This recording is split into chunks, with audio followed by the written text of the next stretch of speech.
ದಾಂಡೇಲಿಯಲ್ಲಿ ಯಶಸ್ವಿಯಾಗಿ ಸಂಪನ್ನಗೊಂಡ ರಕ್ತದಾನ ಶಿಬಿರ.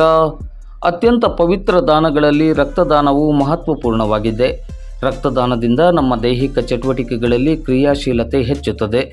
ಹಳೆಯ ರಕ್ತ ಹೋಗಿ ಹೊಸ ರಕ್ತ ಬರುವುದರಿಂದ ಹೊಸ ಆಲೋಚನೆಗಳು ಸೃಷ್ಟಿಯಾಗಿ ನವ ಚೈತನ್ಯ ಮೂಡುತ್ತದೆ ಎಂದು ಧಾರವಾಡದ ರಕ್ತ ಭಂಡಾರ ಕೇಂದ್ರದ ಅಧಿಕಾರಿ MS ಹಿರೇಮಠ್ ಅವರು ಹೇಳಿದರು.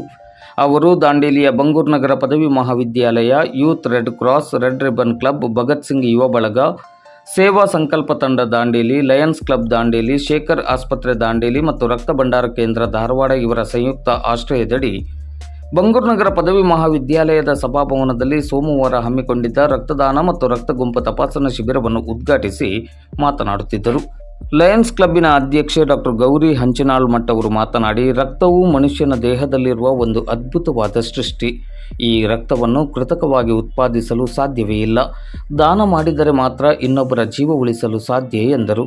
ಕಾರ್ಯಕ್ರಮದ ಅಧ್ಯಕ್ಷತೆಯನ್ನು ಬಂಗೂರು ನಗರ ಪದವಿ ಮಹಾವಿದ್ಯಾಲಯದ ಪ್ರಾಚಾರ್ಯರಾದ ಡಾಕ್ಟರ್ BL ಗುಂಡೂರ್ ಅವರು ವಹಿಸಿದ್ದರು. ಈ ಸಂದರ್ಭದಲ್ಲಿ ಭಗತ್ ಸಿಂಗ್ ಯುವ ಬಳಗದ ಸುಧೀರ್ ಶೆಟ್ಟಿ, ಅರ್ಜುನ್ ಗವಾಸ್ ಮತ್ತು ವಿನಯ್ ಹುಕ್ಕೇರಿ, ಡಾಕ್ಟರ್ ಶೇಖರ್ ಹಂಚಿನಾಳ್ ಮಠ್, ಕಾಲೇಜಿನ ಉಪಪ್ರಾಚಾರ್ಯರಾದ SS ಹಿರೇಮಠ್, ವಕೀಲರ ಸಂಘದ ಅಧ್ಯಕ್ಷರಾದ ಹನುಮಂತ್ ಕುಲಕರ್ಣಿ, ಲಯನ್ಸ್ ಕ್ಲಬ್ ಖಜಾಂಚಿ ಸುಮಂಗಲ ಚಿಕ್ಕಮಠ್ ಮೊದಲಾದವರು ಉಪಸ್ಥಿತರಿದ್ದರು. 54 ದಾನಿಗಳು ರಕ್ತದಾನವನ್ನು ಮಾಡಿದರು.